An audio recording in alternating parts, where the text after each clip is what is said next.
Question करते हैं शुरू। पहला क्वेश्चन का आंसर बता दिया, दूसरा का बताएगी कहाँ पे है। अब कौन बताएगा दूसरे का, बताइए फटाफट से। ये तो इजी क्वेश्चन है, बताओ बताओ जल्दी बताओ। स्क्रीन दिख रहा है आप लोगों को? दिख रहा है सर। 2019 होगा। 2019 पर डेट क्या है? 11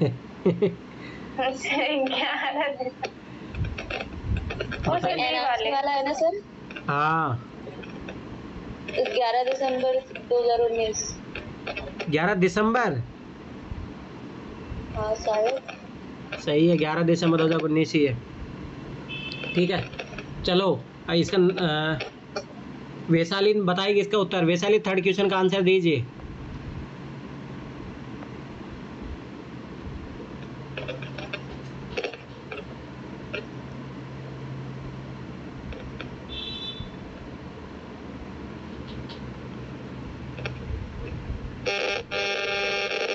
वैशाली सुन रहे हो?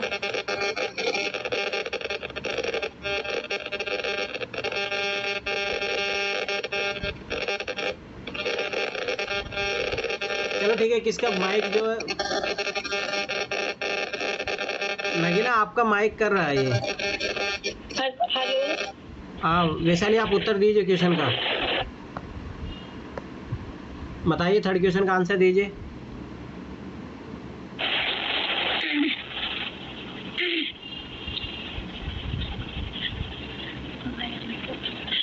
भारत के संविधान के किस भाग में हम नागरिकता से संबंधित प्रावधानों को पाते हैं? इसका आंसर है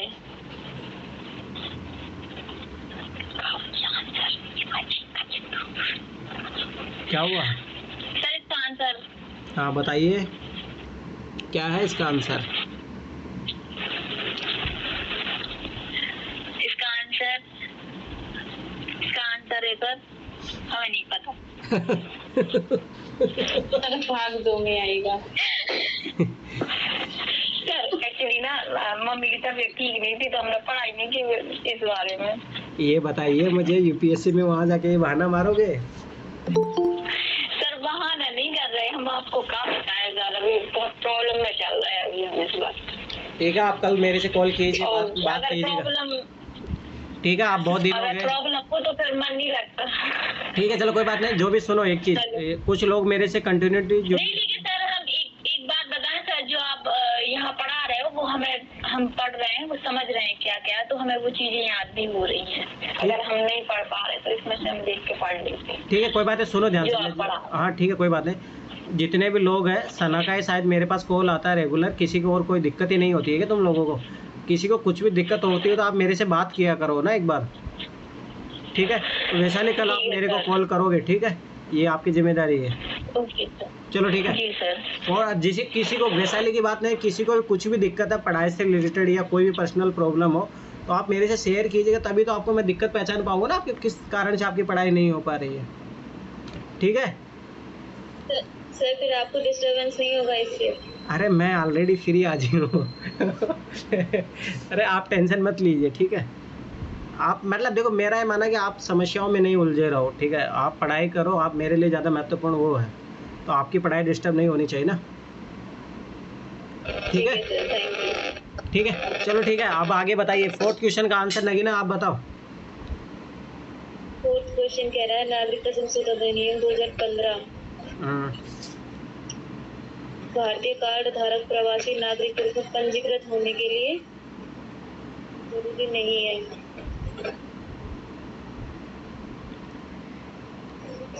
बताइए। इसमें पाकिस्तान वाला आएगा, वे भारतीय जो विभाजन के उपरांत पाकिस्तान प्रवासी हो गए। हाँ भारतीय नागरिक, ठीक है, सही आंसर। पहला तो हो गए, दूसरा भी होगा। एक आवश्यक बच्चा जिसका विभाग भारतीय नागरिक है।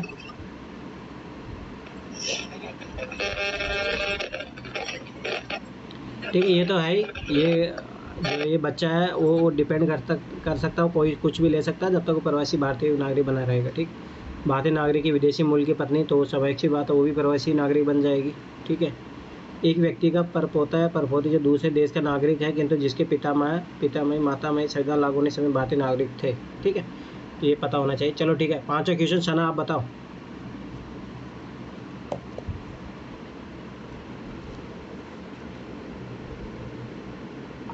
राज्य की एकल नागरिकता। राज्य की एकल नागरिकता। संपूर्ण भारत की एकल नागरिकता। ये स्टेट का मतलब वो मत समझ लेना, जब इंडिया की बात करें तो इंडिया आएगा। ठीक है, ठीक है, वही समझे थे। हाँ वो गलत है ना। चलो ठीक है, अमित बताइए फटाफट से छठे का आंसर।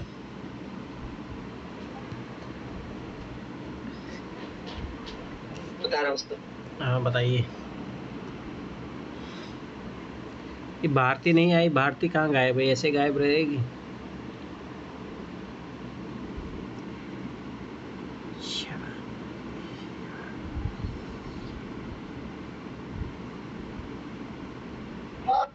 सर सी होगा इसका सर।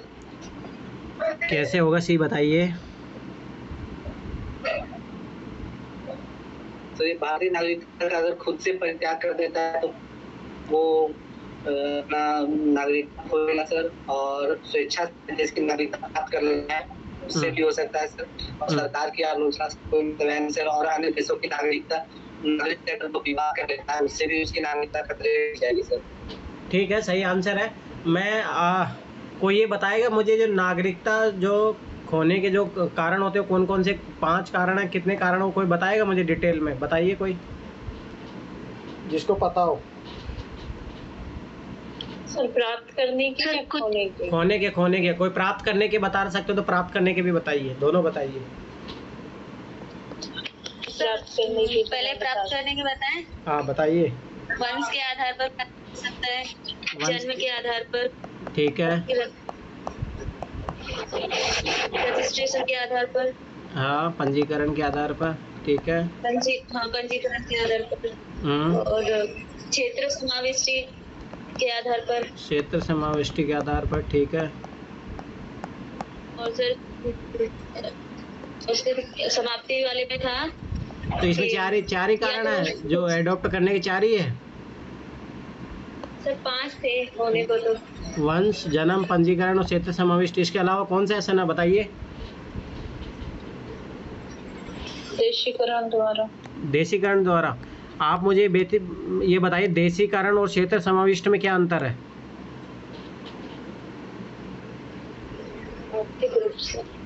हाँ हो गया क्या सर ये वाला? बताइए आप। सर एक तो जन्म वंश होता है, पंजीकरण होता है, देशीकरण, और एक अर्जित भूमि के संकलन से सर क्षेत्र समाविष्टि। क्षेत्र समाविष्टि होते हैं। हाँ वो सर अर्जित भूमि के। हाँ तो आप ये मुझे बताइए देशीकरण और ये इसमें क्या अंतर है, कोई मुझे बताएगा। समाविष्ट मतलब क्या होता है? और आप दूसरी बात मुझे ये बताइए आपको किस आधार पर नागरिकता मिली है, वंश के आधार पर मिली है, जन्म के आधार पर मिली है, पंजीकरण के आधार पर मिली है, किसके आधार पर मिली है? जन्म के आधार पर ही मिली है। पक्का? सर वंश के आधार पे भी हो सकता है ना सर, वंश भी तो मेरे इसी देश के हैं, तो वंश भी हो सकते हैं ना। सही बात है। सोनिया गांधी को किससे मिला होगा? सर उसको तो मतलब ये नहीं सर, उसको पंजीकरण से। हाँ रजिस्ट्रेशन की प्रोसेस होती है नहीं सर। हाँ रजिस्ट्रेशन प्रोसेस के थ्रू तो मिलेगा। बाहर से। ठीक है, ये बताओ सिक्किम वालों को क्षेत्रीय समष्टि के द्वारा मिला होगा या देशीकरण के द्वारा मिला होगा? क्षेत्र समष्टि के द्वारा। सोच लीजिए। हाँ सर। पक्का? फिर देशीकरण का क्या मतलब होता है?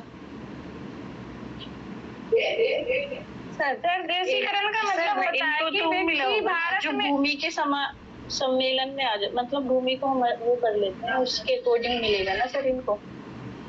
सर तो देशीकरण से नहीं मिलेगा।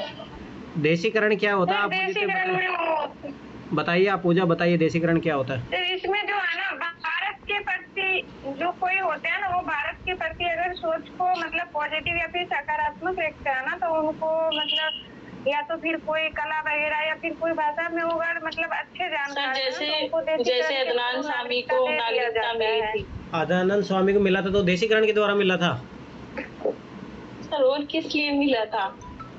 तो आप सोचिए, मुझे नहीं पता है, आप बताइए।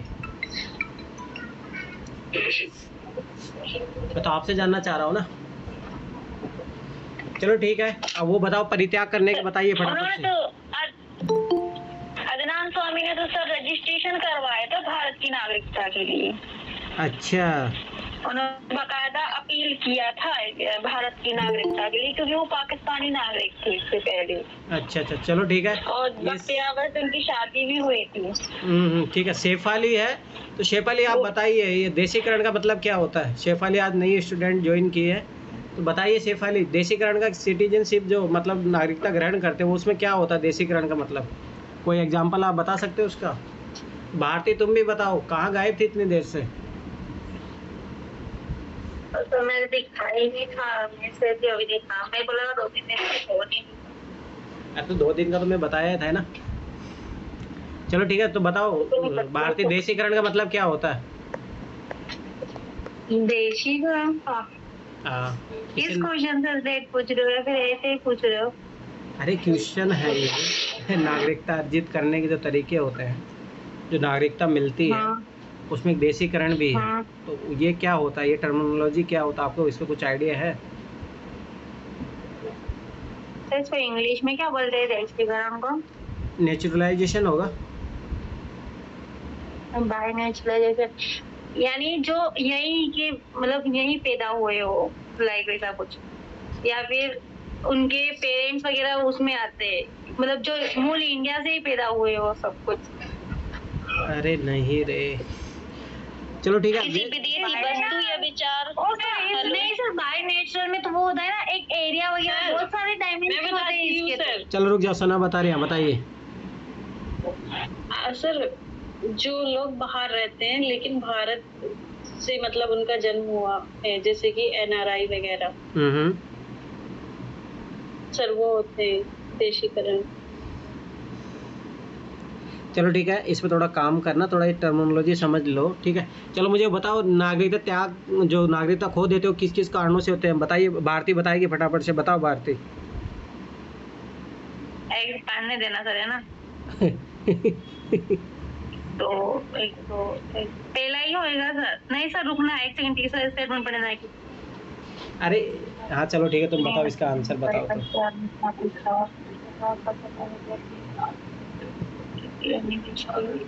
सर 1-2 ही होगा, सी होगा इसका।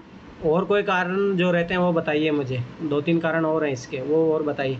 शेफाली आप बताओ, शेफाली आप सुन पा रहे हो? एक शत्रु देश का नागरिक होता है, उसकी भी शायद खत्म हो जाती है कि वो हटती है, क्या है ऐसा कुछ था। चलो ठीक है, कोई बताओ जिसको याद हो वो बताइए। ये तो लप्पा मार रही है भारती तो क्या है सच में तो भी पढ़ाई नहीं, मेरे को बहुत बोरिंग लगता है। क्या बताना है? नागरिकता जिसे खो देते हैं, जिसे नागरिकता छीन ली जाती है, वो कौन कौन सी रीजन होते हैं बताइए। एक तो वो गलत तरीके से प्राप्त की हो, हाँ। शत्रु देश के साथ जो मिल गया हो, हाँ। और अपनी प्रतिष्ठा प्रदर्शित ना की हो, मतलब अच्छी प्रतिष्ठा नहीं हो संविधान के प्रति। ये तो गलत बता रही हो। उसकी नागरिकता क्यों? ऐसे तो फिर हर की भारत की संविधान, सुनो बीजेपी है ना, फिर सबको बाहर निकाल देगी। बट हाँ, और हाँ 5 साल के अंदर अगर किसी देश में 2 साल की कैद की सजा हुई हो उनको। ठीक है, और कोई अच्छे तरीके से बताएगा? और मैत्रीपूर्ण। अमित बताइए, आप बताइए। सर नागरिकता अधिनियम 1955 में अधिनियम या संवैधानिक व्यवस्था के अनुसार प्राप्त नागरिकता खोने के 3 कारण है सर। पहला, स्वैच्छिकता से त्याग कर दे। जो भी व्यक्ति 18 साल से कम के हैं वो स्वेच्छा से अपनी नागरिकता को त्याग नहीं कर सकते, लेकिन जो भी व्यक्ति 18 साल से ऊपर के हो गए हैं वो अपनी नागरिकता को त्याग सकते हैं। किसी अन्य देश में जाकर अगर वहाँ की नागरिकता ले लेते हैं तब उनकी नागरिकता स्वतः समाप्त हो जाती है। दूसरा, एक बर्खास्तगी के द्वारा अगर आपने कहीं और की नागरिकता ले रखी है और इंडिया की भी नागरिकता है तो भी आपका स्वतः समाप्त हो जाएगा। और तीसरा, वंचित करने के द्वारा, वंचित करने के भी 4-5 तरीके हैं सर, कि अगर भारत सरकार चाहे तो आपको 5 तरीके से आपको वंचित कर सकती है आपकी नागरिकता से। पहला, नागरिकता फर्जी तरीके से प्राप्त की हो। दूसरा, नागरिकता में संविधान के प्रति अनादर जताया गया हो, संविधान के प्रति आप निष्ठा को व्यक्त नहीं कर पा रहे हो। तीसरा, नागरिक युद्ध के दौरान शत्रु के साथ गैर कानूनी ढंग से मिला हुआ हो। और पंजीकरण या प्राकृतिक नागरिकता के 5 वर्ष के दौरान नागरिक को किसी अन्य देश में 2 वर्ष की सजा हुई हो तो भी आपको नहीं मिल सकता। किसी अन्य देश में 2 वर्ष की आपने सजा काटी है तो इंडिया में आपको नागरिकता नहीं मिल सकता है। और नागरिक सामान्य रूप से भारत के बाहर 7 वर्षों से रह रहा हो तो भी आपका नागरिकता को भारत सरकार सस्पेंड कर सकती है अगर भारत सरकार चाहे तो। ठीक है, ठीक है। चलो अब 7वें क्वेश्चन का आंसर बताए कि भारती बताए 7वें क्वेश्चन का। डी संसद है। ठीक है, चलो 8वें क्वेश्चन का शेफाली है। शेफाली कुछ बोलोगे आप? 8वें क्वेश्चन का आंसर दोगे? शेफाली है?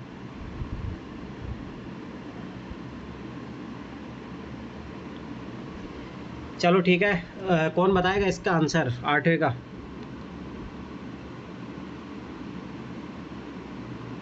बताओ 8वें का आंसर बताइए। सर सी है क्या? 7 वर्ष। पक्का सब लोग एग्री हो? सी जी। 7 वर्ष बिताने होते हैं, ठीक है, ये याद रखना। तो ये बताओ, जो वो सचिन आई, कौन सीमा हैदर आई, उसको कितने साल बिताने पड़ेंगे यहाँ पे? 7।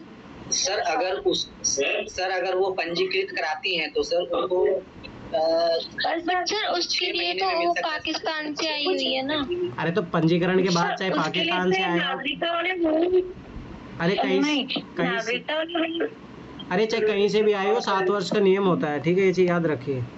बट सर ये जो अपने नॉर्मल 7 ईयर होते हैं ना, वैसे नहीं होते। पार्लियामेंट इनका कुछ अलग से रूल बनाती है, उनके अकॉर्डिंग कुछ डे कम करके फिर काउंट होते हैं इनके। नो, सुनो ध्यान से। जैसे आप रजिस्ट्रेशन जिस दिन से अप्लाई करते हो ना, सुनो ध्यान से, जिस दिन आपने रजिस्ट्रेशन अप्लाई किया उससे लेके 7 वर्ष तक ही होते हैं। परंतु क्या होता है, कभी पार्लियामेंट इस डेट को, जैसे मान लो जैसे अभी उन्होंने किया था 2014 से बोल दिया था, तो वो पार्लियामेंट खुद डिसाइड करती है कि भाई इस डेट से जो रह रहे थे पहले से, जैसे मान लो कि सीमा हैदर आई है, ये मान लो रह रही है, मान लो पता नहीं अभी इंडियन, उनको मान लो 2019 से रह रही है, ठीक है, परंतु ये अप्लाई करती है अभी 2023 में, ठीक है। एक ऐसे तो 7 साल 2030 में इसको नागरिकता मिलेगी, परंतु गवर्नमेंट बोल देती है नहीं, ये 2019 से रह रही थी तब से इसका काउंट होगा, तब ऐसे काउंट होता है 7 साल। परंतु मोस्टली जो प्रोसेस है वो रजिस्ट्रेशन की जो आप अप्लाई करते हो उसके 7 साल तक रहता है, ये चीज़ याद रखना। पर सर मेरा एक क्वेश्चन है, जैसे कि हर चीज में नहीं, बांग्लादेश और पाकिस्तान के लिए अलग प्रोविजन है, अब बाद माना गया है, हर जो भी बनाया गया है कंडीशन देखा जाता है, वो कंडीशन देखा जाता है, इसके लिए भी तो होना। अरे मतलब कंडीशन देखा जाता है, उसका नेचर कैसा है, ऐसा नहीं हो आतंकवादी भी तो हो सकता है ना, आतंकवादी भी तो आगे बन सकता है, उसको पहले बिहेवियर चेक किया जाता है, बहुत सारी कंडीशन होती है। हेलो, हाँ बोलिए। हेलो, हाँ बोलो। सर इलीगल तरीका से जो व्यक्ति आता है उसको भी नागरिकता दे दी जाती है क्या? इलीगल तरीके से जो आता है उसको नहीं दिया जाता, परंतु देखो गवर्नमेंट ने जैसे सीमा हैदर तो, हाँ वो इलीगल है, सीमा हैदर तो इलीगल ही आई ना, और उसको नहीं तो उसको देंगे। कैसे सिटीजनशिप मिल जाएगी? वो कई देशों से ही तो आई है ना। नहीं, उसको नहीं मिलनी चाहिए, हम कह रहे हैं उसको नहीं मिलनी चाहिए। ये कौन बोल रहा है ये बताइए पहले तो। मैं समझ गया था वो वही होगी। नहीं, किसी भी व्यक्ति को इलीगल तरीका से आने पे कैसे मिल सकती है? नहीं मिल सकती। ये तो ऐसे तो हर कोई आ जाएगा सर, उसको नहीं मिलनी चाहिए। अरे हाँ ठीक है, आपकी आवाज पहुंचा देंगे संसद में, ठीक है, टेंशन मत लीजिए, नहीं मिलेगी। नहीं, वो उसने कई और चालाकियां की हैं सर, ये गलत तरीका है, ये टेररिस्ट ही होंगी, ये 100% कह रहे हैं हम। देखो आप अगर 100% बोल रहे हो तो यूपीएससी के स्टूडेंट नहीं हो, फिर आप थोड़ा पॉसिबिलिटी देखिए कीजिए, 100% दावे के साथ नहीं, वो तरीका सर उसका सही नहीं है, मैं नहीं मानती, ये तरीका बिल्कुल गलत है। अगर ऐसा होगा तो फिर और भी चीजें सही नहीं होंगी, कोई भी ऐसे इलीगल तरीका से आ जाएगा। ठीक है सुनिए, ये तो नियमों के विरुद्ध है सर। अरे हाँ ठीक है वैशाली सुनिए, पहली बात जो आप एक्सट्रीम स्टेटमेंट यूज करिए बिल्कुल भी ये वर्ड्स है ना थोड़े एक्सट्रीम वर्ड्स है, तो आप इनसे बचिए। यूपीएससी अभ्यर्थी को इनसे बचना चाहिए क्योंकि प्रीलिम्स में इसी से सॉरी सर, वो क्या है ना कि सीमा हैदर को नाम सुन के हमारा पारा चढ़ जाता है। ठीक है, वो क्वेश्चन को देख के भी आना चाहिए। चलो ठीक है, इसी क्वेश्चन का आंसर बताइए फिर आप फटाफट से, 9वें क्वेश्चन का। नवे का किसी देश में दोहरी नागरिकता का सिद्धांत स्वीकार किया, किसमें ड्यूल सिटीजनशिप है? सर संयुक्त राज्य अमेरिका में है सर इसका, इंडिया में एकल है और संयुक्त राज्य में रुक जाओ, सब चुप रहे ना, ये यही देगी जवाब, वैशाली देगी। बताइए वैशाली। नहीं हाँ नहीं, आप दीजिए जवाब। अभी इस क्वेश्चन में आपकी आवाज बुलंद होनी चाहिए, बोलिए आप। सर सीमा हैदर के मामले में पता नहीं मैं क्या हो जाता। बात ये नहीं बहुत है, गुस्सा आती है उसके ऊपर। अरे बात ये ना कि आपको पढ़ाई में भी होना चाहिए ना। चलो ठीक है, नम्रता बताओ 10वें क्वेश्चन का आंसर। भारतीय बैंक में धन जमा करके। हाँ देखो, ये सभ्य जन्म द्वारा हो जाता है, नेचुरलाइजेशन द्वारा हो जाता है, किसी भूभाग के सम्मेलन द्वारा। अब चलो ठीक है, मैं बता देता हूँ, नहीं तो फिर आप हमेशा डाउट में रहोगे। देखो बाई बर्थ जो होता है, तो जैसे बाई बर्थ एक ही याद रखना, अपना भी होता है और जो किसी के वंश का होता है वो भी होता है। जैसे अमेरिका में क्या होता है ना, वहाँ का अमेरिका के अलग लोग हैं, जैसे उनकी टेरिटरी में याद रखना, उनके टेरिटरी में किसी भी बच्चे का जन्म हो गया, चाहे वो प्रवासी हो चाहे कोई भी हो, तो वो वहाँ का नागरिक बन जाता है। ये चीज़ याद रखना, ठीक है। तो वहाँ पे ऐसा भी था कि एक बार कोई एरोप्लेन में बच्चा हो गया तो अब उसका कैसे आधार पे अनुमान लगाया जाए तो फिर उनका एक रूल बना फिर इसको लेके भी, ठीक है। तो इंडिया में जैसे बाय बर्थ होता है, इंडिया में भी होता है, परंतु इंडिया में ऐसा नहीं है कि जैसे मान लो कि कोई दूसरे देश का रोहिंग्या मान लो ये जैसे रह रहे थे माइग्रेट, तो उनका बच्चा हो जाए तो उसको नागरिकता नहीं मिलेगी, पर अमेरिका में ऐसा कानून है, ठीक है। देखो ये दोनों चीज़ याद रखना, एब्जॉर्बिंग है। हाँ रुको एक मैं दोनों कॉन्सेप्ट समझा देता हूँ पहले, सुनो ध्यान से। Absorbing any part of the land, जैसे मान लो कि अपन किसी क्षेत्र को युद्ध द्वारा अर्जित करते हैं, ठीक है, ये चीज़ याद रखना, तब उसका सम्मेलन करते हैं, मतलब वो फिर भारत में मिलाया जाता है, तो वो होता है किसी भूभाग को सम्मेलन द्वारा, ठीक है। नेचुरलाइजेशन क्या होता है कि जो ऑटोमेटिक ही, जैसे सिक्किम है, जो सिक्किम ऑलरेडी जैसे स्टेट जो था वो भारतीय, उसमें मतलब जैसे भारतीय सेना वहाँ काम करती थी, सब कुछ ऐसा था, फिर वो बाद में धीरे धीरे ऑटोमेटिक ही बन गया, उस क्षेत्र को अर्जित करने के लिए अपने को युद्ध नहीं करना पड़ा था। तो याद रखना, वो नेचुरलाइजेशन प्रोसेस होती है, उसमें ऑटोमेटिक ही देश जो है वो दूसरा देश जुड़ जाता है, मान लो जो भी कुछ पार्ट्स जुड़ जाता है वो चीज़ होती है, ठीक है। पर जब कोई युद्ध करके लड़ा जाता है तब कोई पार्ट को मान लो ऑक्यूपाई करते हैं अपन।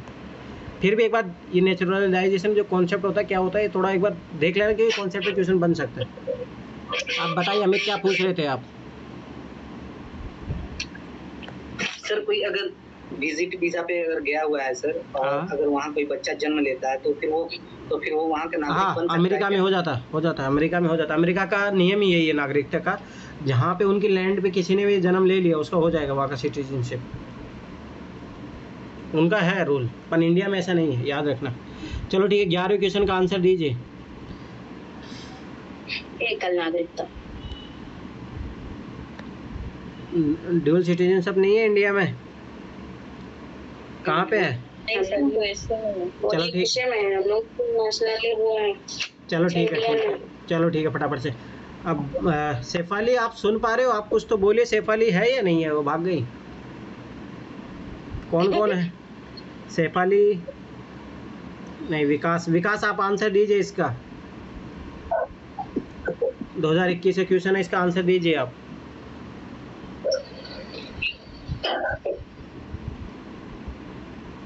सुन पा रहे हो? अधिवास का मतलब? अरे अधिवास का मतलब आपका घरेलू जो पता होता है ना, उसी को बोलते हैं, जहाँ पे आप लिव रहते हो। निवास।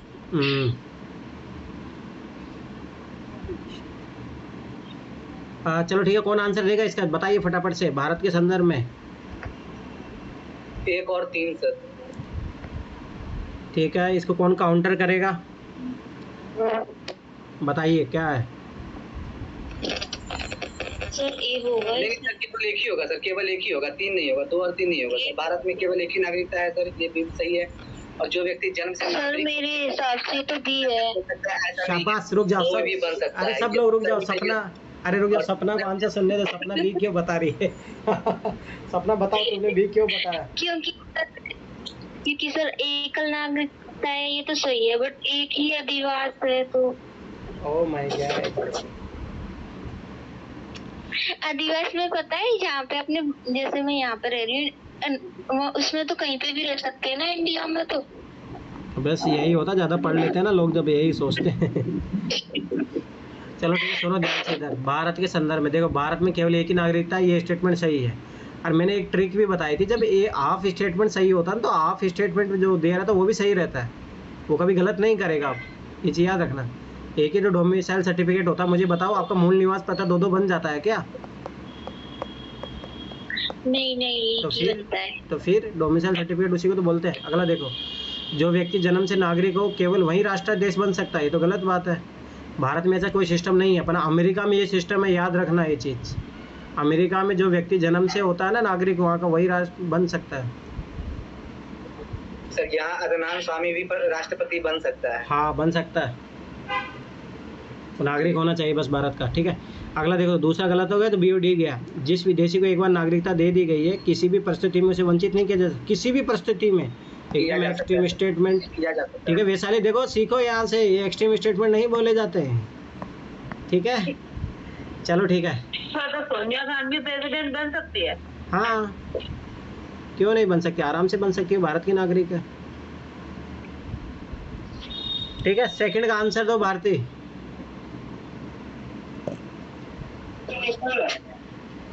दूसरे का आंसर दीजिए भारती।